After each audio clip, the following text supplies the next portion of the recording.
નમસ્કાર વાલા વિદ્યાર્થીઓ, સૌપ્રથમ તો એસએસસી જેવા નિર્ણાયક વર્ષમાં પ્રવેશવા બદલ આપ સૌને હાર્દિક શુભેચ્છાઓ. વાલા વિદ્યાર્થીઓ, આપ સૌ જાણો છો એમ કોરોનાની મહામારી વચ્ચે શાળા કરાવી શિક્ષણ મેળવવું હાલ અશક્ય છે. એટલે આપણે એકાદ મહિનાથી ઓનલાઈન ક્લાસ તો ઓલરેડી ચાલુ કરી જ દીધા હતા, જેમાં બેઝિક ફંડામેન્ટલ ગ્રામરના ટોપિક્સ અમુક મૂક્યા છે અને હજુ સમયાંતરે આ ટોપિક્સ મુકાતા રહેશે. તો પાઠ્યક્રમ તરફ આજે વળીએ છીએ એ પાછળનો હેતુ થોડો એવો છે કે આપણા કોર્સમાં પાછળ ન રહી જઈએ, પણ આ પાઠ્યપુસ્તક જેટલું જ અને કદાચ એનાથી પણ વધુ મહત્વ જો કોઈ વસ્તુનું હોય તો એ વ્યાકરણના મુદ્દાઓનું છે.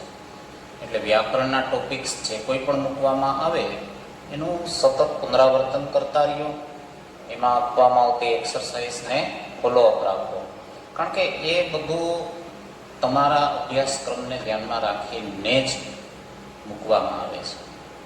અને પાઠ પાછળનો પણ છેલ્લે હેતુ તો આ જ છે કે તમે નવા શબ્દોથી પરિચિત થાવ અને નવા નવા વ્યાકરણના મુદ્દાઓનો કેવી રીતે વ્યવહારમાં ઉપયોગ કરવો એનાથી તમે વાકેફ થાવ. તો આપણે અહીંયા પાઠ દરમિયાન પણ આવા જરૂરી વ્યાકરણના મુદ્દાઓની સંક્ષિપ્તમાં ચર્ચા તો કરશું જ, પણ જ્યારે ક્યારેય પણ વ્યાકરણના ટોપિક્સ આપણા ઓનલાઈન લેક્ચર્સ મૂકવામાં આવે તો એનું સતત પુનરાવર્તન ચાલુ રાખો. અને હમણાં મેં કીધું એમ શબ્દ ભંડોળ પણ એટલો જ મહત્વનો છે. દરેક પાઠ દ્વારા તમને નવા નવા શબ્દોથી પરિચિત કરાવવાનો પ્રયત્ન થતો હોય છે. તો આ પાઠમાં પણ કયા નવા શબ્દો આપણે શીખવાના છે એ આપણને ગ્લોસરી સ્વરૂપે આપેલ હોય છે. એ ગ્લોસરીને ખાસ તમારી ફેરબુકમાં લખી અને તૈયાર કરી લો. અગાઉ મેં કીધું હતું એમ વ્યાકરણની જે તમારી બુક છે 100 પેજની એ અલગ જ રાખો ફૂલ સ્કેપ, અને 200 પેજનો આપણા આ પાઠ્યપુસ્તક માટે અલગ રાખો. તો એના યુનિટ 1માં શરૂઆત તમે ગ્લોસરીથી કરો. આ શબ્દો જે છે એ લખી અને પાકા કરો. આવું જરા એનો આપણે અર્થઘટન સમજી લઈએ. રેસિડેન્ટ મતલબ a person residing in a particular place, જેને રહેવાસી કહી શકો તમે. જેમ કે હું કહી શકું કે I am the resident of Gujarat, હું ગુજરાતનો રહેવાસી છું. લોબિડ મતલબ joined hands to influence government, મતલબ સરકાર જે છે એના પર પ્રભાવ પાડવા માટે. જોઈન્ડ હેન્ડ્સ મતલબ સાથે મળીને કંઈક કામ કરવું, યુનિટી બનાવતા હોય છે ને ઘણી વખત, એ અર્થમાં. ડિમાન્ડ મતલબ અ સ્ટ્રોંગ નીડ, એકદમ તીવ્ર જરૂરિયાત કોઈ વસ્તુની છે એને ડિમાન્ડના અર્થમાં લેશું. પુલ્ડ ઇન મતલબ કલેક્ટેડ એન્ડ ગેધર્ડ, મતલબ અહીંયા તમારે ફાળો એકત્રિત કર્યો એવા અર્થમાં લેવાનું છે. બર્નિંગ ડિઝાયર મતલબ સ્ટ્રોંગ વિશ, તીવ્ર ઈચ્છા જેને કહીએ છીએ ને આપણે. કન્ટ્રીબ્યુટ મતલબ to give to common fund, જેને આપણે ફાળો, સહયોગ એવા અર્થમાં લેવાનું હોય છે. તો કોમન ફંડ, કોઈ સામાન્ય ભંડોળ એકત્રિત થતું હોય અને એમાં કંઈક આપણે યોગદાન આપીએ એ કન્ટ્રીબ્યુશન થયું. કેપેસિટી મતલબ એબિલિટી, જેને આપણે સમર્થતા, કોઈ વ્યક્તિની સક્ષમતા કેટલી છે એ બાબતની વાત છે. ડોનેટ મતલબ to give something to help a person or organization, કોઈ સંસ્થા કે વ્યક્તિને કંઈક આપવું એવા અર્થમાં આપણે આ શબ્દ લેવાનો થતો હોય છે. દાન જેને કહીએ છીએ ને. ફોર્મર મતલબ પ્રેડેસર્સ, મતલબ પૂર્વ, અગાઉનું. આપણે પ્રેડેસર પૂર્વ, અગાઉનું, સરપંચ કોઈ અગાઉના છે, બરાબર ને. તો એ જેમ અનુગામી અને પુરોગામી શબ્દો વાપરીએ છીએ ને એવા અર્થમાં લેવાનું છે. સરપંચ મતલબ the head of a village, આ શબ્દથી જનરલી બધા પરિચિત જ હોય છે ને, ગામના મુખિયા જેને કહી શકો. નીડ મતલબ રિક્વાયર, વોન્ટ, ઈચ્છા, જરૂરિયાત. રેઝ મતલબ ઇન્ક્રીઝ, વધારો થવો. ક્રાફ્ટ મતલબ શેપ, ઘડવું, ઘડતર કરવું. ડેસ્ટિની મતલબ ફેટ, લક, ભાગ્ય જેવા અર્થમાં લઈ શકો છો. રેઝોલ્યુશન મતલબ એન ઓફિશિયલ ડિસિઝન, મતલબ જે અધિકૃત નિર્ણય લેવામાં આવ્યો હોય છે, ઠરાવ પસાર કર્યો એમ કહીએ છીએ ને આપણે, એ ટાઈપના અર્થમાં છે. પાવર મતલબ ઓમ શક્તિ, પણ અહીંયા ઇલેક્ટ્રિસિટી એવા અર્થમાં, વિદ્યુત શક્તિ, વીજળીના અર્થમાં લેવાનો છે. એન્ટરપ્રાઇઝ મતલબ અ બિઝનેસ ઓર્ગેનાઇઝેશન, જે કોઈ વ્યાપારી સંસ્થા છે. પ્રોવાઈડ મતલબ ટુ સપ્લાય, પૂરું પાડવું. ફોર્જ મતલબ to create something strong, enduring and successful. તો ક્રિએટ મતલબ સર્જન કરવું, something strong, enduring and successful, સફળ અને મજબૂત કંઈક વસ્તુનું ઘડતર આપણે કરીએ છીએ તો એ ફોર્જ એવા અર્થમાં લઈ શકો છો. બેનિફિટ મતલબ એડવાન્ટેજ, લાભ જેને કહીએ છીએ ને. ઇન્વોલ્વડ મતલબ to have as a part of something, મતલબ કંઈક કોઈ બાબતમાં આપણી સામેલગીરી હોવી, સંડોવણી હોવી એવા અર્થમાં, બરાબર ને. As a part of something, કોઈ બાબતમાં સંકળાયેલું હોવું. બેનેથ મતલબ બિલો, અંડર, એક જાતનું પ્રેપોઝિશન છે, નીચે એવા અર્થમાં લઈ શકો તમે. સ્ક્રોચિંગ મતલબ બર્નિંગ, જે આગળ આવ્યું ને આપણે, બર્નર એટલે બળવું એના ઉપરથી. અહીંયા બર્નિંગ જે છે એ ધૂમધકતા સૂર્યના તાપ એવા અર્થમાં લીધેલું છે સ્ક્રોચિંગ. સ્ટર્ડી મતલબ સ્ટ્રોંગ એન્ડ હેલ્ધી, મજબૂત અને તંદુરસ્ત, મતલબ એકદમ ટકાઉ, સારું એવા અર્થમાં લેવાનું છે. રિક્રુટેડ મતલબ હાયર્ડ, ઓમ હાયર્ડ એટલે ભાડેથી લેવું એવો અર્થમાં, મતલબ અહીંયા નિમણૂક આપવી એવા અર્થમાં લેવાનું છે. રેફરન્સ મતલબ સોર્સ, પ્રવાહ જે હોય છે ને, સંદર્ભ એવા અર્થમાં છે. રેસન્ટલી મતલબ તાજેતરના, હમણાંના સમયમાં જો કોઈ ઘટના ઘટેલી હોય તો એને રેસન્ટલી શબ્દ વાપરી શકો છો. શેર મતલબ પાર્ટિસિપેટ, મતલબ સહભાગી બનવું. આપણે શેરિંગ શબ્દ વાપરતા હોઈએ છીએ ને, એકબીજા સાથે નાસ્તો શેર કર્યો, એમ અહીંયા પાર્ટિસિપેટ એટલે ભાગ લેવો એવા અર્થમાં છે. લોન્ચ મતલબ સ્ટાર્ટ અ યુનિટ, આમ લોન્ચ એટલે સ્થાપના કરવી એવા અર્થમાં છે, મતલબ કોઈ યુનિટને શરૂ કરવું. એમ્પાવર મતલબ ટુ ગીવ પાવર ટુ, ને શક્તિ પ્રદાન કરવું, બરાબર ને. અહીંયા આપણે વિમન એમ્પાવરમેન્ટની વાત આવશે, મતલબ સ્ત્રી સશક્તિકરણની. પછી કાઉન્સેલ છે, મતલબ એડવાઇસ ગિવન ટુ સમવન, કોઈ વ્યક્તિને સલાહ આપવી એવા અર્થમાં કાઉન્સેલ, એના ઉપરથી કાઉન્સેલિંગ શબ્દ બનતો હોય છે. ડિસ્પ્યુટ મતલબ અ ક્વોરલ, જે ઝઘડો, વિવાદ, વિખવાદ એવા અર્થમાં લઈ શકો છો. પ્રોફેશનલ મતલબ વ્યવસાય. લેન્ડિંગ મતલબ ઇસ્યુઇંગ, અહીંયા બુક્સ જે લાઇબ્રેરીમાંથી લેન્ડ મતલબ વાંચવા માટે આપવાની હોય છે ને એવા અર્થમાં છે. સ્ક્વોન્ડર મતલબ waste time in foolish manner. Foolish manner, foolish એટલે મૂર્ખ એવો અર્થ તો તમે જાણો જ છો ને, મેનર એટલે વર્તણૂક. તો એના ઉપરથી આનો યોગ્ય અર્થ તમારે કાઢવાનો, બરાબર ને. નકામો જે સમય વેડફતા હોય છે હેતુ વિના, એવા અર્થમાં તમારે લેવાનું છે. પછી ક્લાઇમેટ શબ્દ છે, મતલબ એટમોસ્ફિયર, માહોલ, જે હવામાન છે.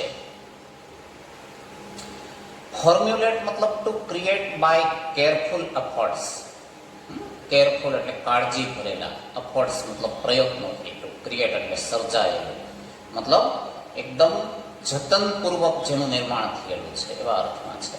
હવે બેકોન છે એ someone or something that guides or gives hope to others. તો સમવન ઓર સમથિંગ, કોઈ વ્યક્તિ છે કે કોઈ વસ્તુ છે, ધેટ ગાઈડ્સ એટલે માર્ગદર્શન પૂરું પાડે છે, ઓર ગિવ્સ હોપ આશા આપે છે, ટુ અધર્સ એટલે કે બીજાને, મતલબ બીજાઓને પ્રેરણા આપનાર વ્યક્તિ કે વસ્તુ એવા અર્થમાં લેવાનું છે. રૂરલ મતલબ રિલેટેડ ટુ ધ વિલેજ, ગ્રામ્યને લગતી કોઈ બાબત માટે આપણે રૂરલ શબ્દનો પ્રયોગ કરવાનો થશે. તો આ ગ્લોસરી છે ને એ સરસ વ્યવસ્થિત સુવાચ્ય અક્ષરોમાં ફેરબુકમાં લખી તૈયાર કરી લો. સાથે સાથે તમારું જે બુક છે એમાં પણ આ શબ્દો જે છે ત્યાં પેન્સિલથી અંડરલાઈન કરો અને એ સાથે જોડાયેલા વાક્યને આ અર્થ પ્રમાણે સમજવાનો પ્રયત્ન કરો, તો આ ગ્લોસરીનો હેતુ સરશે. અને દરેક પાઠમાં એ રીતે શબ્દ ભંડોળ વધારવાનો પ્રયત્ન કરવાનો છે. તો આ ટોપિકમાં હવે ગ્લોસરી પછી આપણે આપણા પાઠ તરફ આગળ વધવાનું છે. તો જોઈએ આપણો યુનિટ 1. યુનિટ 1માં જુઓ, જે પ્રી ટાસ્ક આપ્યું છે એમાં જે સૌથી પહેલા આપણને પ્રી ટાસ્ક 1માં આપ્યું છે શું છે? Read about Dashrath Manjhi and answer the questions. એમાં આપણને એક સરસ મજાનો પ્રસંગ આપ્યો છે દશરથ માંઝીનો, સત્ય ઘટના છે ટૂંકમાં, અને એ વાંચન કરી એને સમજી અને પછી એના પરથી જે આપણને પ્રશ્નો આપ્યા છે એના આપણે જવાબો આપવાનો પ્રયત્ન કરવાનો છે. તો first of all we have to read. આપણે એ ટોપિક વાંચવાનો છે. બરોબર સમજો, try to understand your best. Dashrath Manjhi ran away from his home at a young age and worked at Dhanbad's coal mines. તો જે કોલ માઇન્સ છે, કોલસાની ખાણ જેને કહીએ છીએ ને, ધનબાદ બનાવેલી છે. તો દશરથ માંઝી નામના જે વ્યક્તિ છે એ રેન અવે ફ્રોમ હિઝ હોમ, ઘર છોડીને જતા રહ્યા એટ અ યંગ એજ, મતલબ બહુ નાની ઉંમરે. એન્ડ વર્કડ, જુઓ બે ભૂતકાળ છે. રનનો ભૂતકાળ રેન, આપણે રૂપો પાકા કરીએ છીએ ને, અને વર્કનો ભૂતકાળ વર્કડ. પણ આ અનિયમિત રૂપ થયું આરયુએનમાંથી, અને અહીંયા ઈડી લગાડેલું નિયમિત ભૂતકાળનો રૂપ થયો. તો ભૂતકાળમાં બનેલી ઘટના માટે સાદો ભૂતકાળ વપરાય એ નિયમ તમને યાદ છે, એનો અહીંયા ઉપયોગ છે. હવે he returned to his village, took up work and married Falguni દેવી. આગળની ઘટના શું છે? તો કે રિટર્ન્ડ ટુ હિઝ વિલેજ, પોતાના ગામમાં પરત ફરે છે. ટુક અપ વર્ક, કામે લાગી જાય છે. એન્ડ મેરિડ ફાલ્ગુની દેવી, ફાલ્ગુની દેવી નામના મહિલા સાથે લગ્ન કરે છે. while crossing Gehlor hills to bring him lunch, Falguni slipped and seriously injured herself. તો વિદ્યાર્થી મિત્રો, સ્ટ્રગલ વસ્તુ ગામડામાં હમણાં આપણે જોયું હતું ને, કોરોના સંક્રમણ દરમિયાન પણ ગ્રામ્ય વિસ્તારના મજૂરો, સંખ્યાબંધ મજૂરો, હજારો કિલોમીટરની યાત્રા ચાલીને પગપાળા સંઘર્ષ સાથે કરતા હતા. તો સામાન્ય રીતે આ મજૂરોના ભાગમાં સંઘર્ષ વધારે હોય છે, સ્ટ્રગલ વધારે હોય છે. તો અહીંયા એ જે દશરથ માંઝી કામ કરે છે, એ કામના સ્થળે એમના પત્ની ફાલ્ગુની દેવી જે છે એ બપોરનું ખાણું લંચ પહોંચાડવા જતા હતા. રસ્તામાં હિલ્સ મતલબ ટેકરીઓ આવે છે, એ ટેકરીઓ ઓળંગીને તેમને જવું પડતું હતું. હવે ડ્યુરિંગ ધેટ, એ દરમિયાન સી સ્લીપ્ડ, લપસી જાય છે. એન્ડ સિરિયસલી એન્જર્ડ હરસેલ્ફ, પોતાની જાતને ગંભીર ઈજા પહોંચાડે છે, મતલબ તેણીને ગંભીર ઈજા થઈ. They could not reach her to the nearby hospital because there was no straight access to the town, and which eventually led to her death. તો જુઓ, આ સ્ટ્રગલ છે ગામડાની, કે they could not reach her to the nearby hospital, નજીકની હોસ્પિટલે પહોંચાડી શક્યા નહીં, because there was no straight access. કારણ કે આવા પર્વતોવાળા, ટેકરીઓવાળા, ચઢાણ ઉતરાણવાળા રસ્તાઓ હતા. સીધો કોઈ રસ્તો હતો નહીં કે સરળતાથી ઝડપથી એમને પહોંચાડી શકે. Eventually lead to her death, અને એમને કારણે તેણી મૃત્યુ પામે છે. લેડ ટુ હર ડેથ એ લીડનું ભૂતકાળ છે, LEAD. Manzi was deeply disturbed and that very night decided to carve a path through the Gehlor hills so that his village could have easier access to medical services. હવે સમજી શકાય એવી વાત છે કે આવી દુઃખદ ઘટના જે વ્યક્તિ સાથે ઘટી હોય એ સ્વાભાવિકપણે આઘાતમાં સરી જાય, ઘણી વખત માનસિક રીતે અસ્વસ્થ થઈ જાય, ડિપ્રેશનમાં આવી જાય અને સિસ્ટમના વાંક કાઢશે, ભગવાનના વાંક કાઢશે, ઘણું બધું કરશે. પણ દશરથ માંઝી પોતે એક બહુ મજબૂત મનોબળવાળી વ્યક્તિ હતી. એ અહીંયા પુરવાર થાય છે. જુઓ, માંઝી વોઝ ડીપલી ડિસ્ટર્બ્ડ. સ્વાભાવિક છે કે ખૂબ જ સારી રીતે એને માનસિક રીતે ખલેલ પહોંચી હતી. એન્ડ ધેટ વેરી નાઇટ, એ જ રાત્રિએ ડિસાઇડેડ, નક્કી કરી લીધું to carve a path through the Gehlaur hills. આ જે ગેહલોરની ટેકરીઓ હતી એમાંથી માર્ગ કંડારવાનું એણે નક્કી કર્યું. કેટલો સરસ નિર્ણય લઈ લીધો ને કે ભલે મારી પત્નીનું આ કારણોસર મૃત્યુ થયું, આવા રસ્તાઓને કારણે હું મારી પત્નીને ભલે હોસ્પિટલે ન પહોંચાડી શક્યો, પણ ભવિષ્યમાં મારા ગામની કોઈ વ્યક્તિ સાથે આવી અઘટિત ઘટના ઘટે તો એમને સમસ્યા ન થાય, એટલે મારે કંઈક કરવું જોઈએ એવો નિર્ણય લીધો. અને carve a path through the Gehlaur hills so that his village could have easier access. તેમના ગામને સરળતાથી easier access to medical services, આવી જે મેડિકલ સર્વિસીસ છે એ સરળતાથી સુલભ થાય, ઉપલબ્ધ થાય. હી કાર્વડ અ path 360 feet long, 25 feet deep in places and 30 feet wide to form a road through the rocks in Gahlor Hills. હવે જુઓ, 360 ફૂટ જેટલો લાંબો રસ્તો એણે કોતરવો પડ્યો છે, બનાવવો પડ્યો છે, કે જે 25 ફૂટ ઊંડો છે. In places and 30 feet wide, 30 foot જેટલો પહોળો પણ બનાવ્યો છે. હવે થ્રો ધ રોક્સ, આવા જે હિલ્સ હતી, રોક્સ હતી, ટેકરાઓ, ખડકો હતા, એમાંથી આ માર્ગ એણે કંડાયેલો છે. અને ક્યાં? તો કે ગેહલોર હિલ્સમાંથી. હી coated, when I started hammering the hill, people called me a lunatic, but that stilled my determination. તો વિદ્યાર્થી મિત્રો, આવું તો આપણી સાથે પણ બનશે. જ્યારે કંઈક તમે સારું કામ કરવાનો વિચાર કરશો ને, તો દુનિયા છે ને એ સંભવતઃ તમારી કસોટી કરતી હશે.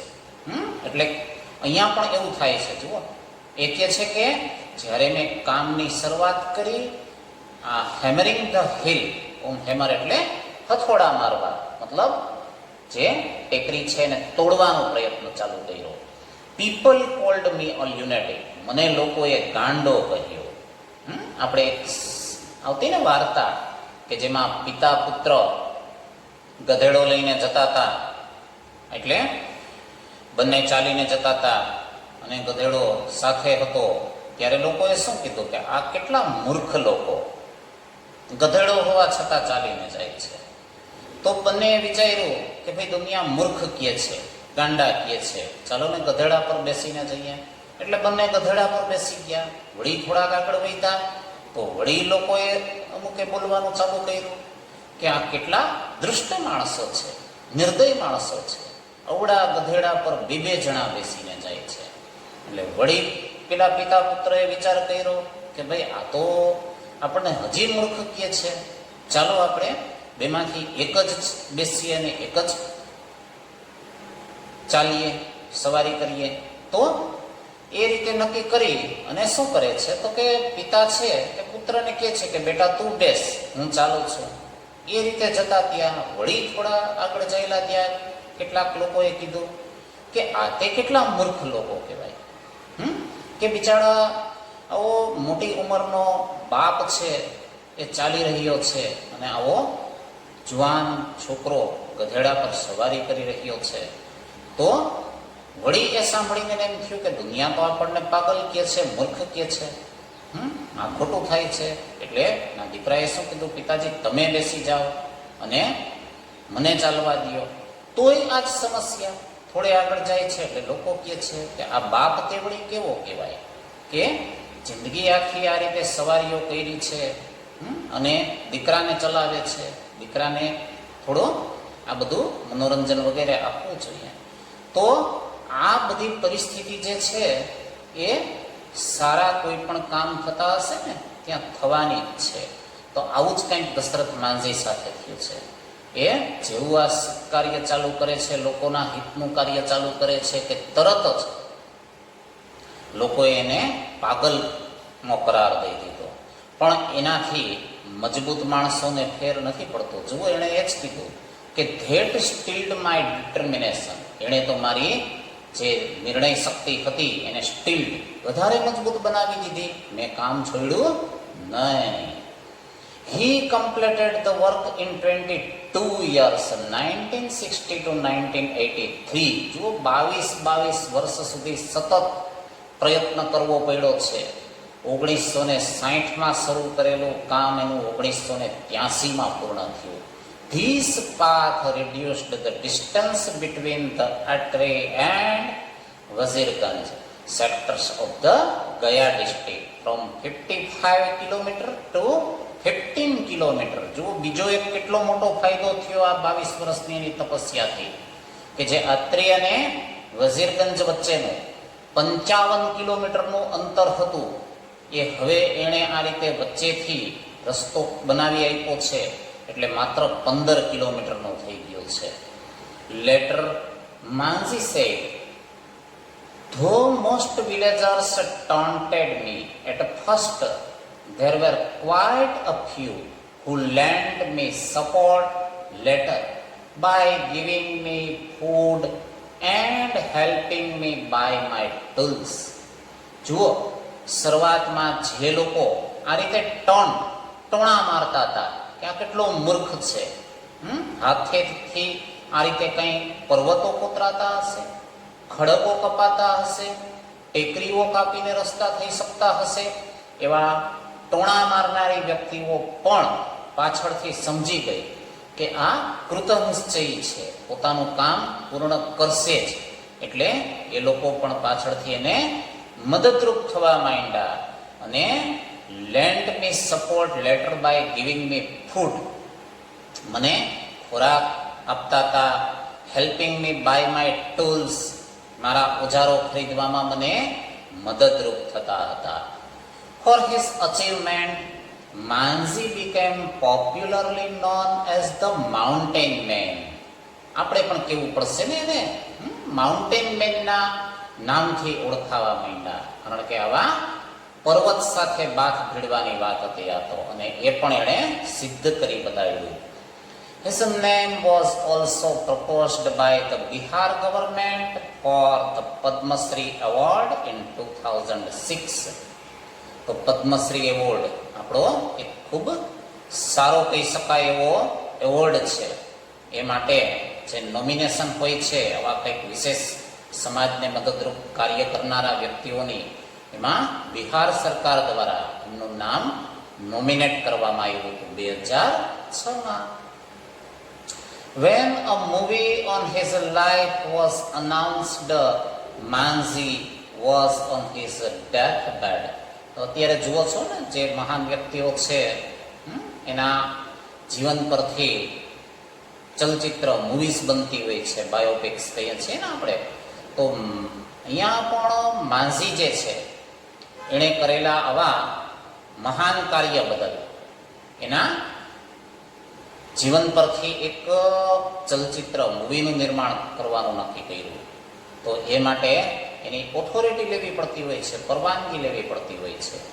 પણ જ્યારે એ પરવાનગીની સહી માટે એ મૂવી મેકર્સ જાય છે ને, તો Manjhi was on his death bed, મતલબ મરણશૈયા પર હતા.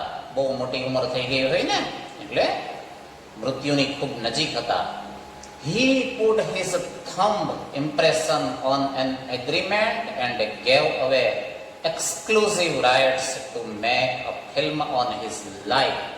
આમ છતાં એમણે પોતાનો થંબ મતલબ અંગૂઠાની છાપ જે એગ્રીમેન્ટ હતું એમાં આપી અને એક્સક્લુઝિવ રાઇટ્સ, અધિકારો આપી દીધા કે વાંધો નહીં, મારા જીવન પરથી તમે મૂવી બનાવી અન્ય લોકોને એમાંથી પ્રેરણા મળતી હોય તો બનાવો, ચોક્કસ બનાવો, અને આપણે પણ એ રીતે એમાંથી પ્રેરણા મેળવવી પણ જોઈએ. તો the mountain man was given a state funeral by the government of Bihar. અંતે આ માઉન્ટેન મેનનું દુઃખદ અવસાન થાય છે. તો સ્ટેટ ફનરલ, બહુ એનું જે અંતિમ યાત્રા છે એમાં રાજ્ય દ્વારા એમને સન્માનિત કર્યા હતા. મતલબ સ્ટેટ ફનરલ આપવામાં આવે છે, જે અંતિમ વિધિ છે ને, જેમ સૈનિકો છે, બરાબર ને, એ જ રીતે મહાન વ્યક્તિઓના મૃત્યુ થતા હોય એટલી જ સારી રીતે એના જે અંતિમ ક્રિયા છે એને પણ બધું યાદ રાખજો હો. When was the construction of the railway station in Tajnagar started? એવો પ્રશ્ન પૂછે તો જાન્યુઆરી 2008. એ બધું ટૂંકા પ્રશ્નોમાં પૂછી શકે, એટલે પાઠને બરોબર સમજવાનો પ્રયત્ન કરવાનો છે. હવે there are a large number of people in the village who need to go to Gurugram, Delhi and Rewar. તો ગામ જે છે એમાં લાર્જ નંબર ઓફ પીપલ, મતલબ સંખ્યાબંધ લોકો છે. ઇન ધ વિલેજ એટલે ગામમાં. who need to go to Gurugram, Gurugram જવાનું થતું હોય કે પછી દિલ્હી મતલબ દિલ્હી જવાનું થતું હોય કે પછી રેવાર છે ત્યાં જવાનું થતું હોય છે, એવા સંખ્યાબંધ લોકો છે. મતલબ ગામમાં ને ગામમાં જ કાયમી રહેવાનું થતું હોય એવા બહુ ઓછા લોકો છે. there are students who go to colleges. College માટે પણ, જે મહાવિદ્યાલયના અભ્યાસ માટે જવાનું થાય છે, કોલેજના સ્નાતકના, એ માટે પણ વિદ્યાર્થીઓને આ ઉપર આપ્યા છે, ગુરુગ્રામ છે, દિલ્હી છે, રેવાર છે, એ નગરોમાં જવાનું થાય છે અહીંયાથી, તાજનગરથી. till now we had to either go to Halimandi or પાટલી to catch a train. હવે એ માટે till now એટલે અત્યાર સુધી અમારી પાસે શું વિકલ્પો હતા? કાં તો હાલીમંડી જવું પડતું હતું અથવા પાટલી જવું પડતું હતું ટ્રેન પકડવા માટે. both the stations are 6 kilometers away from Tajnagar. હવે બેમાંથી ગમે તે સ્ટેશને તમે જાઓ, એ બંને અહીંયાથી તાજનગરથી કેટલા દૂર હતા? 6 કિલોમીટર જેટલા દૂર હતા. તો એક તો ટ્રેન માટે એમને અડધી કલાક વહેલું જવું પડતું હોય ને એમાં 6 કિલોમીટરનું અંતર, અને જો યોગ્ય ટ્રાન્સપોર્ટેશન ન મળતું હોય તો બીજી 1 કલાક બગાડવી પડતી હોય. તો સમજી શકો છો ને કે ગ્રામ્ય લોકો કેટલા પરેશાન હતા. we thought when the railway lines passed through the village we would have a station here. હવે એ શું કહે છે કે we thought, અમે વિચાર્યું, when the railway lines passed through the village, આપણા ગામમાંથી રેલવે લાઈન પસાર તો થાય છે, we would have a station here, તો આપણે જ અહીંયા જો એક સ્ટેશન હોય તો ગાડીનું સ્ટોપ અપાવી દઈએ. એટલે 6 કિલોમીટર ચાલીને ન આ બાજુ હાલીમંડી જવું પડે કે પછી ઓલી બાજુ પાટલી જવું પડે ટ્રેનને પકડવા માટે, બરાબર ને? આપણા ગામમાં ટ્રેન ઊભી રહી જાય ને આપણા ગામમાંથી ટ્રેનને પકડી શકીએ. But that didn't happen. આપણે આપ્યું છે ને કારણ, એ શક્ય શું કામ ન બન્યું રેલવે સ્ટેશનનું? કારણ કે ગવર્મેન્ટમાં 25 વર્ષ સુધીની રજૂઆતો છતાં કોઈ સકારાત્મક પરિણામો મળી શકાતા નહીં. So we raised the demand in 1982 and have been continuously asking for it, but the railways told us that they didn't have funds. તો કારણ તમને આપી દીધું કે રેલવે સ્ટેશનની શું કામ જરૂર હતી, બરાબર ને? 6 કિલોમીટર દૂરથી રેલવે પકડવા માટે જવું પડતું હતું, જે પ્રેક્ટિકલી થોડું ડિફિકલ્ટ હતું. એટલે એ લોકોએ વિચાર્યું કે ગામમાંથી રેલવે લાઈન પસાર તો થાય જ છે, જો ગામમાં રેલવે સ્ટેશન જ હોય અને ગામમાં જ રેલવેનું સ્ટોપ આપી દીધું હોય તો આપણે એટલું હેરાન થવું પડે નહીં. એટલે શું કહે છે કે વી રેસ્ડ ધ ડિમાન્ડ, અમે માગણી મૂકી 82 એટલે કે 82ની સાલમાં. And have been continuously asking for it. એવું નહીં કે ભાઈ અરજી લખીને મૂકી દીધી, વાત થઈ ગઈ પૂરી. તો કન્ટિન્યુઅસલી આસ્કિંગ ફોર ઇટ, તેના માટે સતત પૂછપરછ પણ કરતા ગયા. But the railways told us that they didn't have funds. Railway વિભાગ દ્વારા શું કહેવામાં આવ્યું કે ભાઈ અમારી પાસે પર્યાપ્ત ભંડોળ જ નથી કે તમારે ત્યાં રેલવે સ્ટેશન બાંધવા માટે પૈસા ખર્ચી શકીએ. So finally we decided to craft our own destiny. તો ફાઇનલી વી ડિસાઇડેડ, છેલ્લે અમે નક્કી કરી લીધું to craft our own destiny, મતલબ અમારું જે સ્વપ્ન છે એ અમારી જાતે સાકાર કરી લેવું, એવા અર્થમાં લેવાનું છે. તો એવું વિચાર્યું કે હવે આપણે રેલવે પાસે મદદ મેળવી શકીએ એવી સ્થિતિમાં નથી, તો એમ નહીં કે હવે એ વાતને પડતી મૂકી દેવી, પણ એ સ્વપ્ન સાકાર કરવા માટે જાત મહેનત કરી લેશું. Said Hukamchand, a member of the committee. તો હુકમચંદ છે એ શું છે? A member of the committee. અને આગળ જે વ્યક્તિનો ઉલ્લેખ આપ્યો હતો એ કોણ હતા? તો કે ફોર્મર વિલેજ સરપંચ, અને એનું નામ હતું રણજીતસિંહ. તો આ પ્રકારનું કોટ આપીને તમને પૂછે કે હુ સેડ, તો તમારે રણજીતસિંહ યાદ રાખવાનું. પછી હુ વોઝ રણજીતસિંહ પૂછે તો ફોર્મર વિલેજ સરપંચ યાદ રાખવાનું છે. એવી જ રીતે હુ વોઝ હુકમચંદ પૂછે તો શું કહેશો? અ મેમ્બર ઓફ ધ કમિટી, એ સમિતિના એક સદસ્ય હતા. As a result the panchayat passed a resolution in 2008. જો 82માં મૂકેલી માગણી આટલા બધા વર્ષો સુધી સતત પ્રયત્નો છતાં સફળતા ન મળવાને કારણે શું થાય છે? તો કે પંચાયત એક ઠરાવ પસાર કરે છે. ક્યારે? છેટ 2008માં. Saying that since the railway was not able to build a station for them. કારણ કે રેલવે આપણા માટે સ્ટેશન બાંધવા માટે સક્ષમ નથી. They would do it for themselves, પોતાના માટે કરશે, and with their own money, પોતાના જ પૈસાથી. Soon an 11 member team was formed, અને તુરત જ એક 11 સભ્યોની ટીમ તૈયાર કરવામાં આવી. And the team started collecting money from villagers. ગ્રામ્ય લોકો પાસેથી પૈસા એકત્રિત કરવાનું આ ટીમે ચાલુ પણ કરી દીધું. On 7 January 2010, as a result of their efforts, the first railway station in the country on which the railway didn't have to spend a single rupee started operations. તો 7મી જાન્યુઆરી 2010, હમણાં આવ્યું હતું ને 2008માં એ લોકોએ નક્કી કર્યું કે ભાઈ આપણે આપણા જાતે સ્વપ્રયત્નથી જ હવે આ તૈયાર કરવું પડશે, કારણ કે 25 વર્ષથી ડિમાન્ડ મૂકી છે, પ્રયત્નો કર્યા છે, પણ રેલવે એક જ કારણ ધરી દે છે કે અમારી પાસે ભંડોળ નથી અને કરતું નથી. તો હવે આપણે સ્વપ્રયત્ન ચાલુ કરવું છે. અને 7 જાન્યુઆરી 2010ના તો એણે પૂર્ણ પણ કરી બતાવ્યું. જુઓ એના પ્રયત્નોના ભાગરૂપે. અને આગળ ચર્ચા કરી ને એમ 21 લાખ જેવું મોટું ભંડોળ પણ એકત્રિત કરી લીધું હતું, અને 3000 થી લઈને 75000 સુધી દાતાઓએ દાન પણ આપ્યું હતું. તો એ એક દેશનું પ્રથમ રેલવે સ્ટેશન બન્યું તાજનગરમાં. On which the railway didn't have to spend a single rupee, કે જેમાં રેલવેએ 1 રૂપિયાનો પણ ખર્ચો કરવો નથી પડ્યો. અને સ્ટાર્ટેડ ઓપરેશન્સ, મતલબ ત્યાં ગતિવિધિઓ ચાલુ થઈ ગઈ, ટ્રેનમાં અવરજવર ચાલુ પણ થઈ ગઈ. ચાલો, તો બહુ સરસ મોટિવેશનલ હતું ને. એક આપણા માટે પ્રેરણા સ્ત્રોત છે કે માણસ ધારે તો શું ન કરી શકે. એનો દશરથ માંઝી પછી તાજનગરના લોકોનું પણ તમે જોયું ને. તો હવે ત્રીજો પ્રસંગ છે સીતાપુર લાઇટ. તો એ પણ બહુ સરસ છે.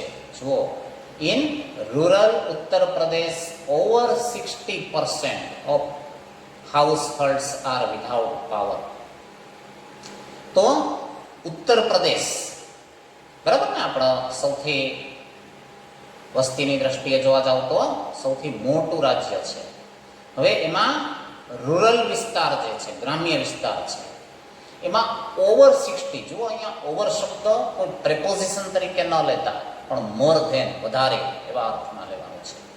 ઓવર પ્રેપોઝિશન તરીકે લ્યો તો અડકીને ન હોય એ રીતે ઉપર એવા અર્થમાં પણ આપણે વાપરી શકીએ, બરાબર ને? There is a ceiling fan over my head, એમ કહું એનો અર્થ શું થયો કે મારા માથા પર પંખો છે, પણ કેવી રીતે? અડકીને ન હોય એવી રીતે ઉપર હોય એવી સ્થિતિમાં ઓવર. જો અડકીને ઉપર હોય તો ઓન વાપરીએ છીએ, પણ અહીંયા બેમાંથી એકે અર્થ પ્રેપોઝિશનમાં નથી લેવાનો, અહીંયા ઓવર મોર ધેનના અર્થમાં લેવાનું છે. તો 60%થી વધારે ગ્રામ્ય વિસ્તાર જે છે ઉત્તર પ્રદેશનો, એના રહેવાસીઓ છે એ શું છે? વિધાઉટ પાવર, ત્યાં વીજળી પહોંચી શકી નથી. Sitapur district is one such place with no power. તો સીતાપુર જિલ્લો પણ આવું જ એક સ્થળ છે, વિથ નો પાવર, કે જેમાં વીજળી નથી. A small social enterprise called Meragaon power, MGP જેને ટૂંકમાં આપણે કહી શકીએ, is trying to change things. હવે એક નાની સેવાકીય સંસ્થા છે, સામાજિક સંસ્થા, અને શું નામ છે એનું? મેરાગાંવ પાવર. એને શું આપ્યું છે ટૂંકનું નામ? MGP. એ શું કરી રહી છે? તો કે ટ્રાઇંગ ટુ ચેન્જ થિંગ્સ, બરાબર ને? મતલબ બદલાવ લાવવાનો પ્રયત્ન કરી રહી છે, કંઈક વસ્તુ જે ખૂટે છે એની પૂર્તતા કરવાનો પ્રયત્ન કરી રહી છે. They are putting 2 solar panels at a time. તો એક જ સમયે પુટિંગ 2 સોલર પેનલ્સ. હવે તો સોલર પેનલ શબ્દ પ્રચલિત થઈ ગયો છે ને, આપણે જે ઘરે ઘરે હવે તો ગવર્મેન્ટ પણ પ્રોત્સાહિત કરે છે ને આ માટે, જેથી વીજળી બચાવી શકાય. તો એ સોલર પેનલ્સ છે એ એક જ સમયે 2 મૂકે છે. In just over a year MGP has connected more than 3,500 customers to solar power mini grids at a village level. તો ગ્રામ્ય લેવલે એણે કામ ચાલુ કરી દીધું છે. લોકો વિદ્યુતથી જે વંચિત છે એ લોકોને વીજળી મળતી થાય એ માટે આ MGP જે છે, સામાજિક સેવા સંસ્થા, એણે કાર્યવાહી ચાલુ કરી દીધી છે. અને શું કર્યું છે? મોર ધેન 3,500 કસ્ટમર્સ, 3500થી વધુ લોકોને મિની ગ્રીડ્સથી આ રીતે સોલાર પાવર ઉપલબ્ધ કરાવી પણ દીધો છે. Village by village MGP is building a network of low cost solar microgrids that provide 2 LED lights and a mobile charging point to all paying households at a cost of 25 rupees per week. તો village by village, એક ગામથી બીજું ગામ, બરાબર ને? MGP is building a network, એનું આખું એક નેટવર્ક બનાવે છે, જાળું જેને કહેવાય ને. આપણે જેમ કેબલ ડીશ હોય છે કે પછી ઇલેક્ટ્રિસિટી છે, તો એનું જ્યાં મેઇન પોઈન્ટ છે ત્યાંથી વાયરો દ્વારા, નેટવર્ક દ્વારા આપણા સુધી પહોંચતું હોય છે ને, તો એવી રીતે અહીંયા પણ એણે એક આખું આ સોલર માઇક્રોગ્રિડ્સ છે ને એનું નેટવર્ક બનાવ્યું છે. અને લો કોસ્ટ, એમાં પણ ધ્યાન રાખવું પડે ને, જો બહુ ઊંચી કિંમત હોય તો ગામડાના ગરીબ લોકોને પરવડે પણ નહીં, પણ લો કોસ્ટ એટલે ઓછા ખર્ચવાળું. ધેટ પ્રોવાઇડ 2 LED, કે જેમાં 2 LED લાઇટ્સ તમને વાપરવા દેવામાં આવે છે. And a mobile charging point, એક મોબાઈલ ચાર્જિંગ પોઈન્ટ વાપરી શકો છો. To all paying households at a cost of 25 rupees per week, જેના માટે અઠવાડિયાના 25 રૂપિયાનો જ ખર્ચ આવે છે, બરાબર? જેમાં 2 LED લાઇટ્સ વાપરી શકાય છે અને એક શું કરી શકાય છે? મોબાઈલ ચાર્જિંગ માટેનો પોઈન્ટ મળે છે. That is cheaper than kerosene, which can cost almost double across a month. હવે ગ્રામ્ય લોકો પાસે જ્યારે બીજો સોર્સ નથી ત્યારે પ્રકાશ માટે શું કરે? તો કે દીવો, ફાનસ, બરોબર ને, કેરોસીનની મદદથી ચલાવે. તો એના કરતાં આ અડધા ખર્ચમાં એ લોકોનું ચાલે એમ છે. પેલો ડબલ ખર્ચો થતો હતો કેરોસીનમાં, almost double across a month. Solar power as a smokeless source of light. અને બીજો બેનિફિટ શું છે? Smokeless source of light. બરાબર ને?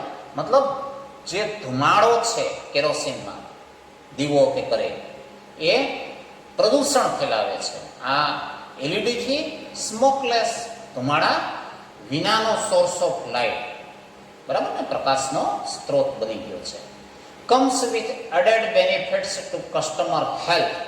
એટલે માત્ર પૈસાની જ બચત નથી, પણ એડેડ બેનિફિટ શું છે? વધારાનો ફાયદો શું છે? કસ્ટમર હેલ્થ, મતલબ ગ્રાહકોની તંદુરસ્તીમાં પણ ફાયદો થાય છે. માત્ર આર્થિક રીતે જ ફાયદો થાય છે એવું નથી. Installing a microgrid is a grand event in the village and everyone gets involved.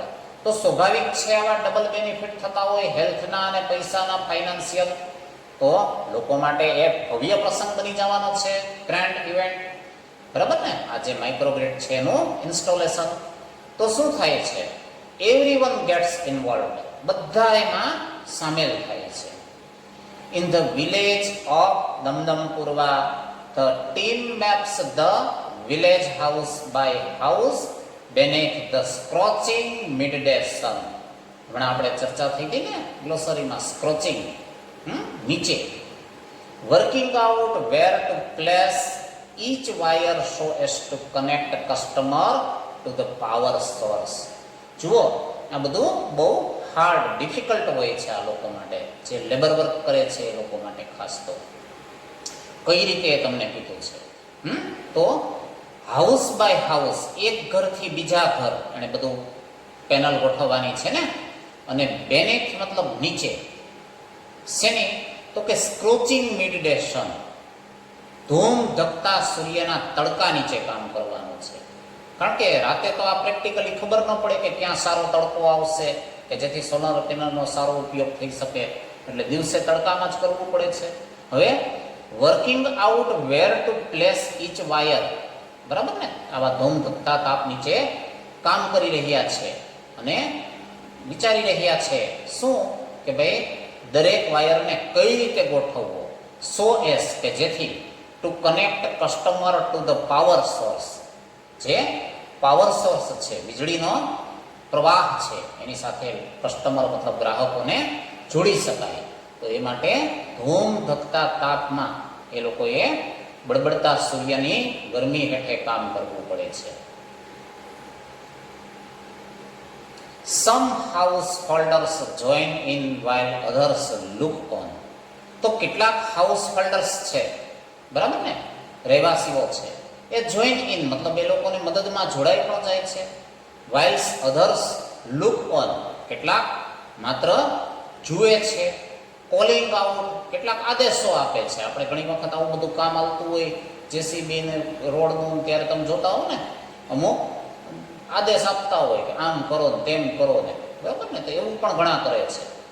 Calling out orders or watching the curious proceedings wide eyed. અને કેટલાક ક્યુરિયસ પ્રોસિડિંગ્સ, બરાબર ને, આ બધી એકદમ જિજ્ઞાસાવૃત્તિ જગાડે એવી ગતિવિધિઓ છે. એને વાઇડ આઈડ મતલબ પહોળી આંખે, પહોળી આંખે મતલબ આશ્ચર્યથી જોઈ રહ્યા છે.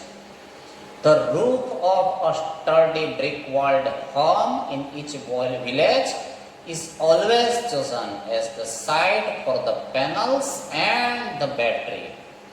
તો સ્વાભાવિક વસ્તુ છે કે ઉપર વજન આપવાનું થાય ત્યારે જો નબળી ઇમારતવાળું મકાન પસંદ કરે તો તૂટવાની, વજન ન ખમી શકવાની શક્યતાઓ રહે. એટલે ધ રૂફ ઓફ અ સ્ટર્ડી, એકદમ મજબૂત, બરાબર ને, બ્રિક વોલ્ડ, ઈંટોની દિવાલ વાળું મકાન પસંદ કરવામાં આવે છે. એનું છાપરું પસંદ કરવામાં આવે છે. ઈચ વિલેજ એટલે કે દરેક ગામમાં. ઇઝ ઓલવેઝ ચૂસન એટલે હંમેશા પસંદ કરવામાં આવે છે. As the site for the panels, પેનલ્સને રાખવા માટેની સાઇટ તરીકે, સ્થળ તરીકે.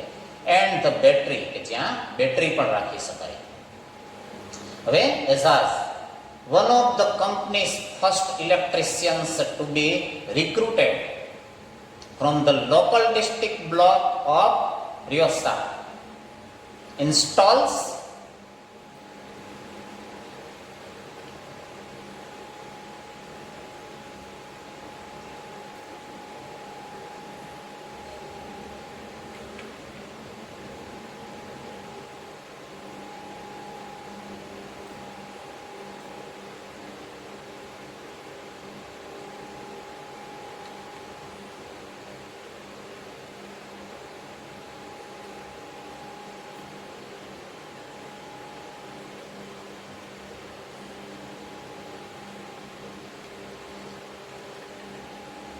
installs the panel in a southerly direction to capture as much sunlight as possible.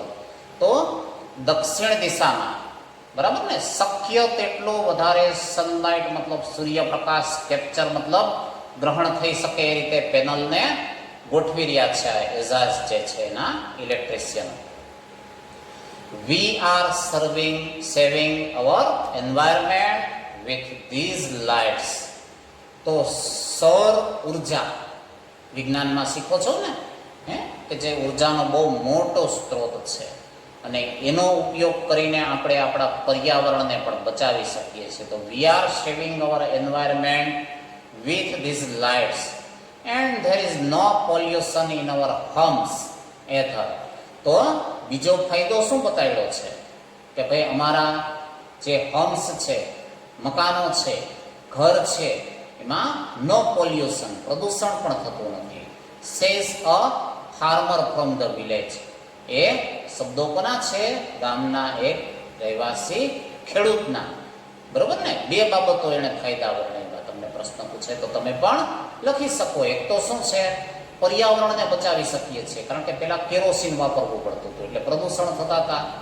બરોબર ને? તો હવે પ્રદૂષણ નથી થતા અને no pollution in our homes. આપણા ઘરમાં પણ પ્રદૂષણ નથી થતા અને પર્યાવરણને પણ પ્રદૂષણથી બચાવી શકીએ છીએ. New businesses are starting to emerge amongst the customers too, says another. તો બીજો ગ્રામ્યવાસી શું કહે છે કે new businesses are starting, નવા વેપાર વ્યવસાયો, બરાબર ને, એ પણ શરૂ થઈ રહ્યા છે.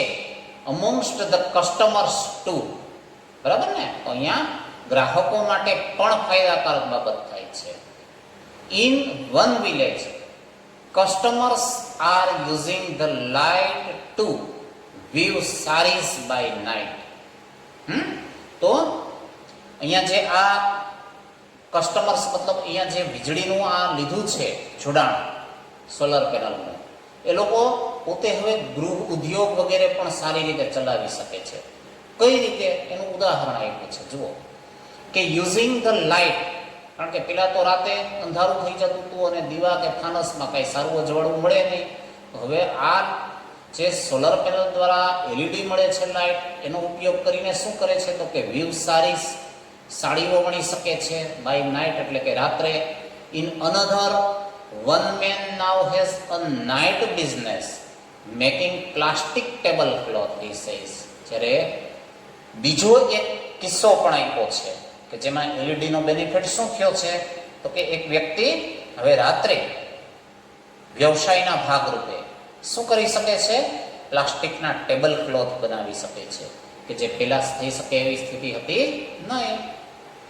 It's nice to have light while we cook and eat. Our children are also studying more now. અમારા બાળકો પણ હવે વધુ અભ્યાસ કરી શકે છે. તો આ મુદ્દો જે છે અહીંયા સુધીનું પેલા બરોબર તમે વાંચન કરી લ્યો, બરાબર ને? પછી પાછો આપણે આગળનો ટોપિક હમણાં જોઈએ.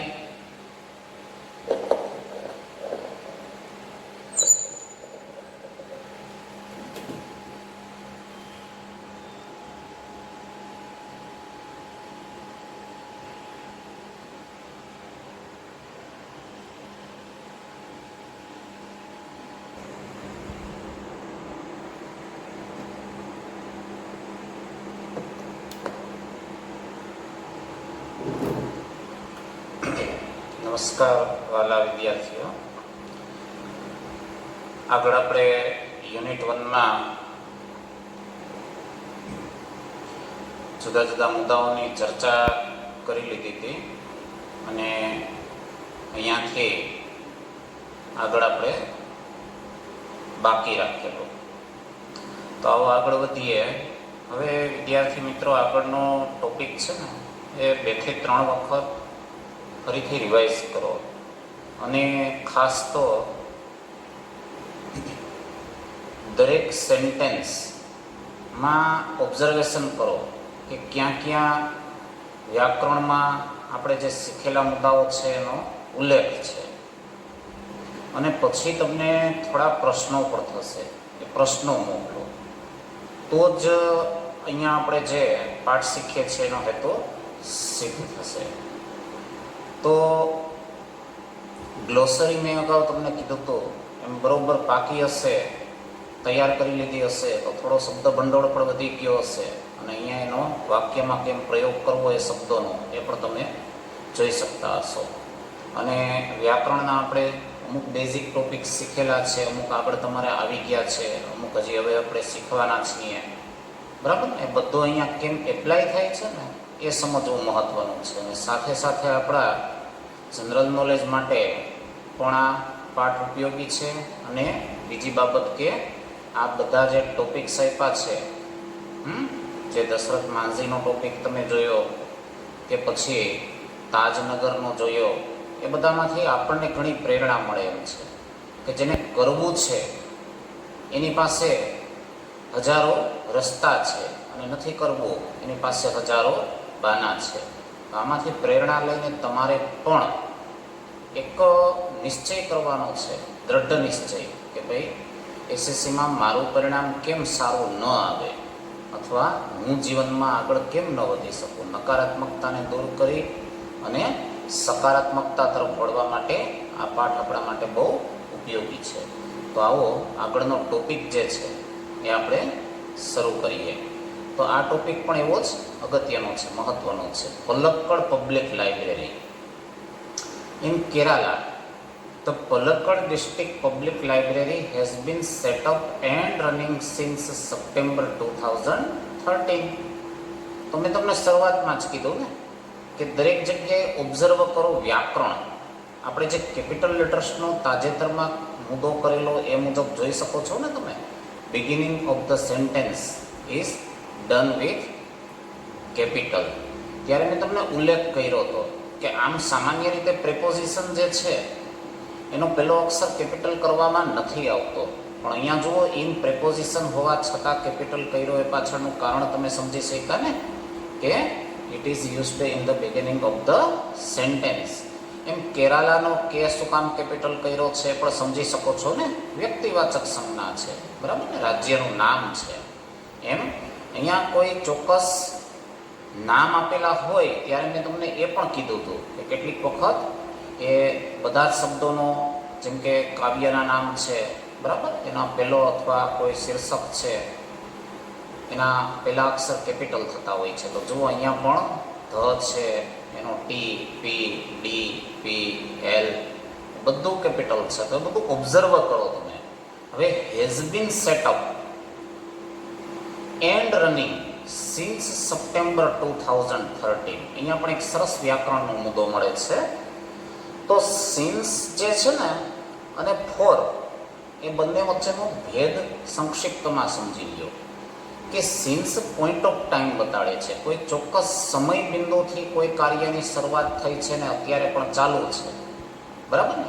એવા અર્થમાં જ્યારે આપણે લેવાનું થાય ત્યારે સિન્સ વાપરીએ, પણ પૂર્ણતઃ સમયગાળો વાપરવાનો થાય ને ગણતરી કરીને તો આપણે ફોર વાપરી શકતા હોઈએ છીએ.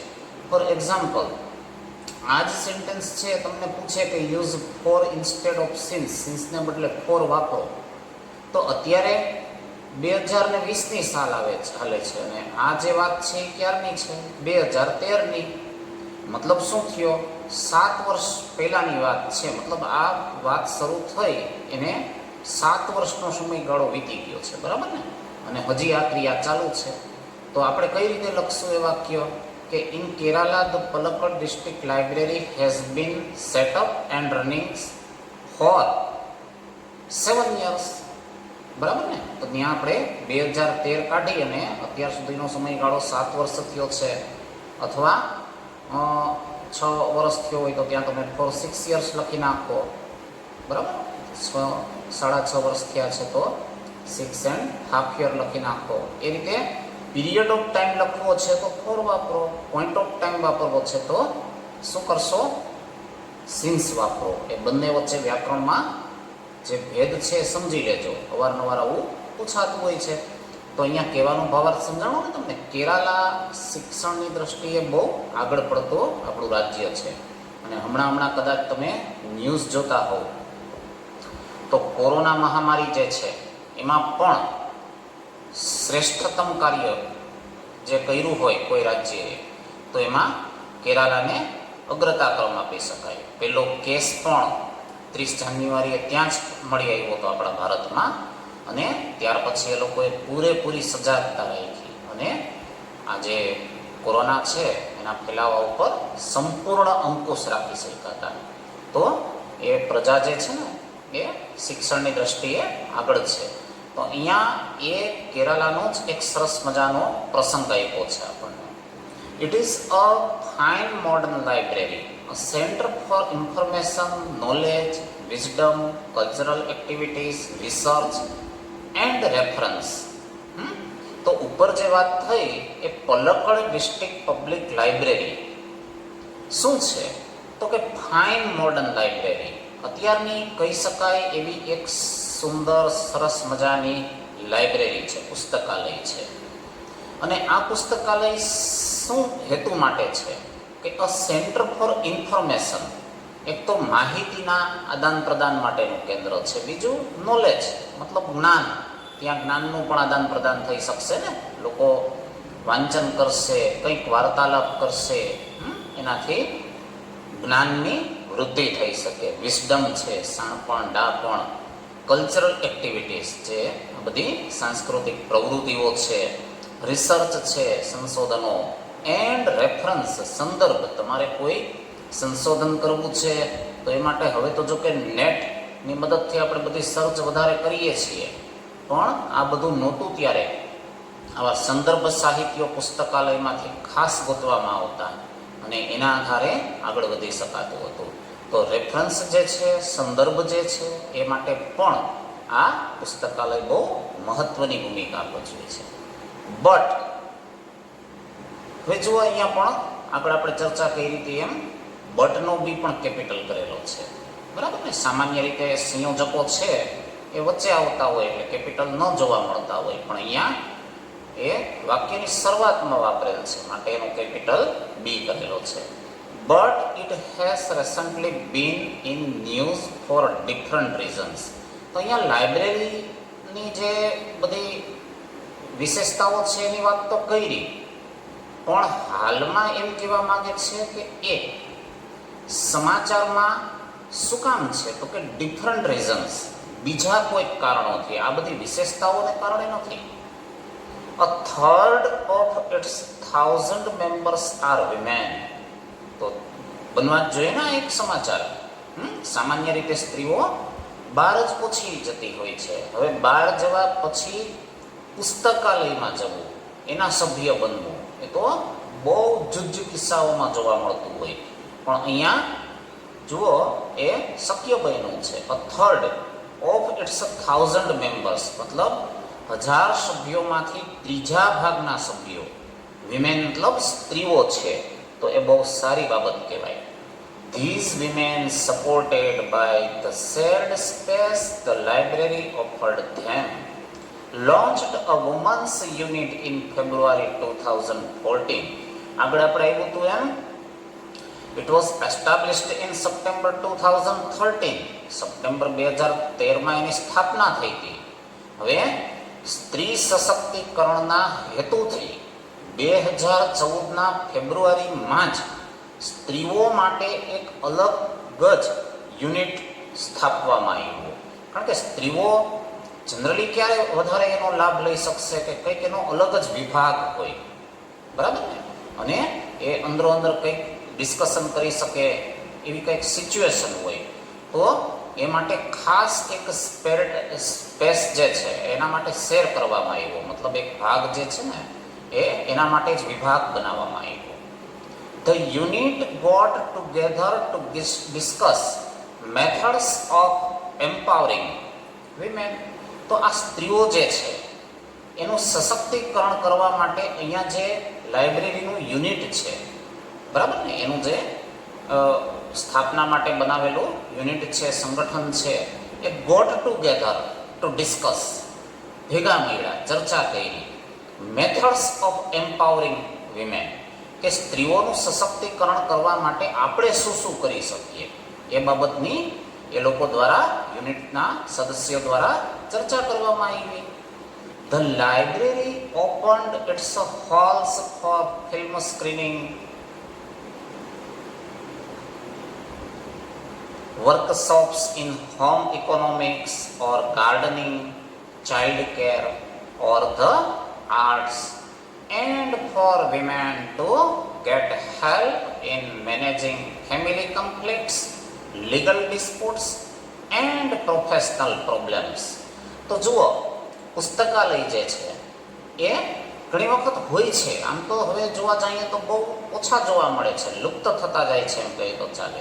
પણ હોય તો એ સામાન્ય રીતે શું હોય છે કે માત્ર લોકો ત્યાં જાય, છાપા કે કોઈ પર્ટિક્યુલર પુસ્તક વાંચીને આવતા રહીએ અને વધીને કોઈ ત્યાં ખાતું હોય, એકાઉન્ટ હોય તો એમાં બુક કોઈ વાંચવા લઈ આવે ઘરે અને પાછી જમા કરાવી આવે. આવી બધી નોર્મલ પ્રોસિજરો ચાલતી હોય છે. પણ અહીંયા આગળ આપણે જોયું એમ આ લાઇબ્રેરી જે છે પલક્કડ ડિસ્ટ્રિક્ટ લાઇબ્રેરી, એનો હેતુ કંઈક અલગ જ છે. એમ્પાવરમેન્ટ ઓફ વિમેન, બરાબર ને, સ્ત્રી સશક્તિકરણ એ એનો એક અલગ જ ઉદ્દેશ્ય છે. તો અહીંયા શું કરવામાં આવ્યું છે કે library opened its halls for film screening.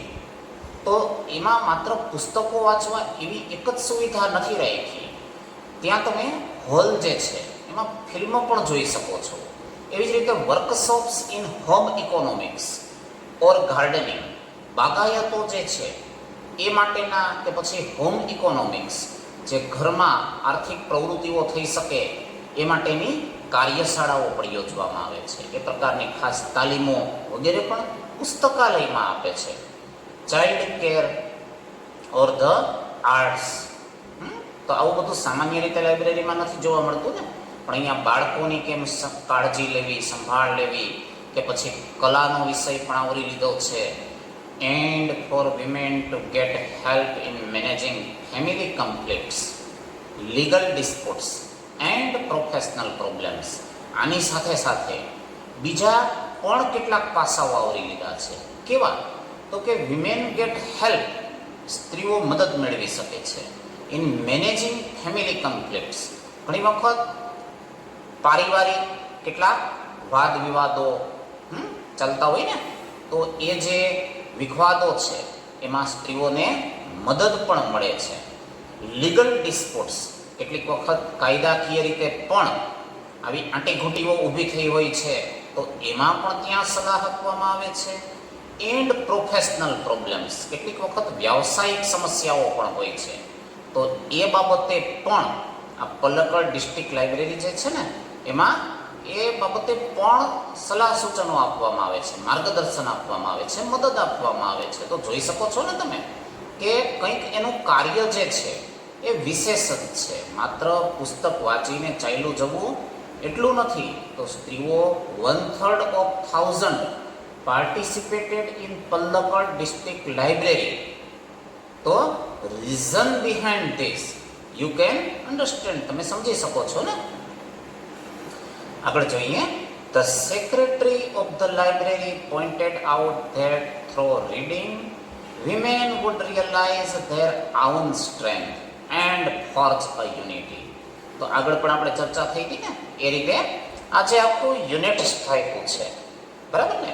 એના જે સેક્રેટરી છે, મંત્રી છે, મતલબ જે કરતા હર્તા છે, એ શું વિચારે છે તો કે પોઇન્ટેડ આઉટ, નોંધ લીધી, ધેટ થ્રો રીડિંગ, વાંચન દ્વારા, વિમેન વુડ, જો અહીંયા MEN છે, યાદ રાખજો, બહુવચન. WOMAN કોઈ એક સ્ત્રી માટે શબ્દ થશે, પણ WOMAN છે એટલે સ્ત્રીઓ, બહુવચન છે. Would realize their own strength, પોતાની અંદર છુપાયેલી શક્તિને ઓળખી શકે. એન્ડ ફોર્જ અ યુનિટી, અને એ રીતે યુનિટી મતલબ સંગઠન સ્થાપી શકે. It was noted that the lending libraries of earlier times were disappearing. હમણાં જ મેં તમને કીધું ને કે મોટે ભાગે જોવા મળે છે કાં તો આ લાઇબ્રેરીઓ લુપ્ત થતી જાય છે, ઓછી જોવા મળે છે, બંધ થતી જાય છે, કારણ કે માણસોનો વાંચનમાં રસ ઘટી ગયો છે. ટીવી છે, અને મોબાઈલ આવ્યા પછી લોકો આ પુસ્તકાલયમાં જતા બહુ ઓછા થઈ ગયા છે. એટલે માત્ર ત્યાં lending libraries of earlier times were disappearing, અદ્રશ્ય થતી જાય છે, જોવા મળતી નથી, બંધ થતી જાય છે. And the present rural reading rooms were too often full of only male readers.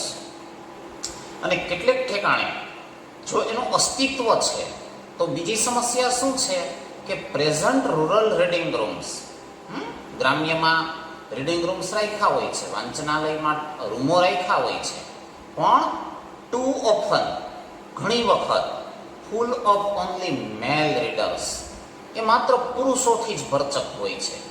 તો આ સિચ્યુએશનમાં પણ સ્ત્રીઓને ત્યાં જવું અગવડતાભર્યું, અનકમ્ફર્ટેબલ રહેતું હોય છે ને. જ્યાં મેક્સિમમ પુરુષો હોય ત્યાં એક બે સ્ત્રીઓને જવું વાંચન માટે એ બહુ એને કન્વિનિયન્ટ લાગતું હોતું નથી. The unit discussed that if the once well-read women of Kerala continued to squander their hours in front of television, it would encourage a climate in which women are afraid to go out after dark. So, unit discussed that if the once well-read women, બરાબર ને, well-read મતલબ સુશિક્ષિત, મતલબ સારી અભ્યાસુ સ્ત્રીઓ. તો એક વખત જો સારી અભ્યાસુ વાંચનની ટેવવાળી સ્ત્રીઓ બની જશે ઓફ કેરાલાની, તો continue to squander their hours in front of television, કે જે મોટે ભાગે પોતાના જે કલાકો છે એ ટેલિવિઝનની સામે વિતાવે છે, એ એક વખત વાંચન તરફ વળી જશે. It would encourage a climate in which women are afraid to go out after dark. તો અંધારામાં જે બહાર જવાથી લાગતો ભય છે, બરાબર ને, એનાથી એને સામનો કરવાની એક પ્રોત્સાહન મળશે, એન્કરેજમેન્ટ મળશે, બરાબર ને. આજે એક એવો માહોલ હોય છે, સામાન્ય રીતે સાંજે રાતે એકલા સ્ત્રીઓને નીકળવું એ થોડું ભયજનક હોય છે. પણ જો સ્ત્રીઓ સુશિક્ષિત હશે, બધા કાયદાથી વાકેફ હશે અને પોતાની એમ્પાવરમેન્ટ જે છે, શક્તિકરણ છે, એનાથી વાકેફ હશે, તો એ આ બધું કરી શકશે. રાતે બહાર નીકળવામાં પણ એને ભય નહીં લાગે. પણ ટેલિવિઝનની સિરિયલો જ જોયા કરશે તો એમાં વધારે આવું જ બતાડવામાં આવતું હોય છે. તો એને કારણે ઘણી વખત એનું જે માહોલ છે એ એકદમ ડરામણો જ રહેશે. તો કહેવાનો ભાવાર્થ સમજાય છે ને કે જો સ્ત્રીઓમાં આ વાંચનની ટેવ વિકસશે તો એને કારણે એ પોતાની આંતરિક શક્તિને ઓળખી શકશે તો એનામાં બિનજરૂરી જે કાલ્પનિક ભયો છે એ દૂર થશે અને એ બહાર આવી શકશે, દુનિયા સામે આવી શકશે.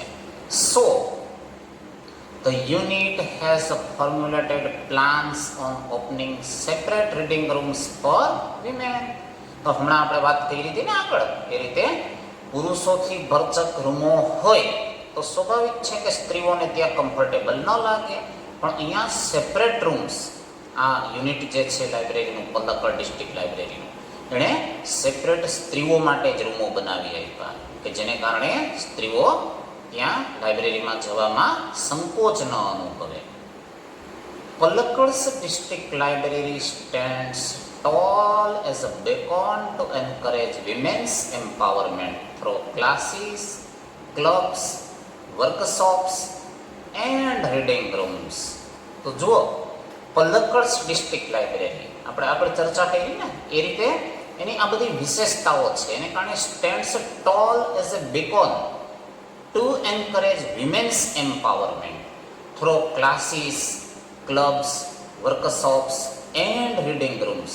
તો અહીંયા જે રીડિંગ રૂમ્સ છે, વાંચનના રૂમો છે, ખંડો છે, પછી વર્કશોપ્સ છે, કાર્યશાળાઓ છે, પછી ક્લબો છે, મંડળીઓ અને ક્લાસીસો છે, એ બધા દ્વારા શું થાય છે તો કે સ્ત્રીઓનું સશક્તિકરણ થાય છે. અને એ રીતે એ સશક્તિકરણમાં એન્કરેજ મતલબ પ્રોત્સાહન પૂરું પાડે છે. અને એને કારણે એ એક પથદર્શક મસાલ જેવું કામ કરે છે.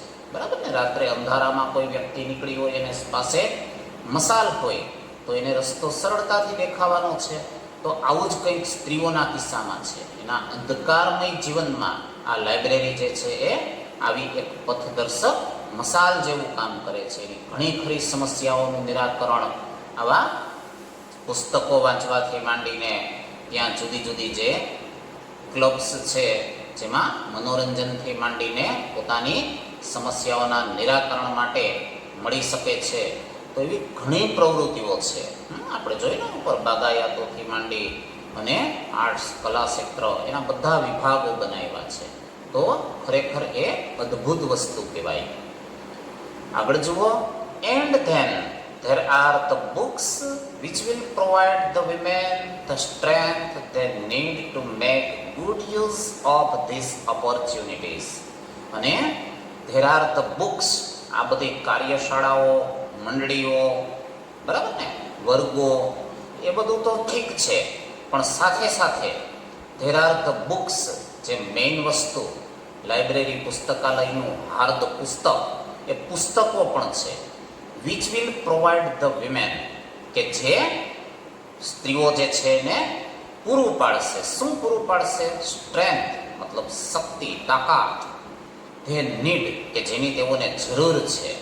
to make good use of these opportunities, આ બધી તકો છે એના જીવનમાં, બરાબર, એનો સદુપયોગ કરી શકે એ માટે જે શક્તિ તાકાતની જરૂર છે એ બધું કોણ પૂરું પાડશે? તો કે આ બધા પુસ્તકો કે છે પુસ્તકાલયમાં આવેલા છે. તો ખૂબ સરસ આ જે પલક્કડ ડિસ્ટ્રિક્ટ લાઇબ્રેરીનું એ લોકોનું આયોજન છે એ ખરેખર ખૂબ અભિનંદનને પાત્ર છે કે જેમાં સ્ત્રીઓને પ્રાધાન્ય આપેલું છે. તો આપણે તો એવી આશા કરી શકીએ કે બધા જિલ્લાઓમાં આવા એક બે હોવા જ જોઈએ પુસ્તકાલયો કે જ્યાં સ્ત્રીઓ પોતાની રીતે આ રીતે બધી ઇતર પ્રવૃત્તિઓ કરી અને એમ્પાવરમેન્ટ જે છે એ ખરા અર્થમાં માત્ર કાગળ પરની વાતો, વિમેન એમ્પાવરમેન્ટ ન રહી જાય, બરાબર ને, ખરા અર્થમાં સ્ત્રી સશક્તિકરણ સાધી શકાય.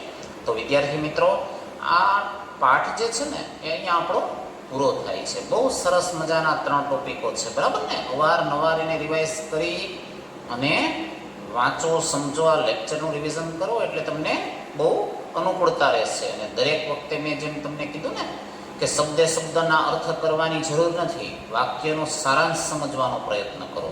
પછી આપણે ગ્લોસરીની ચર્ચા તો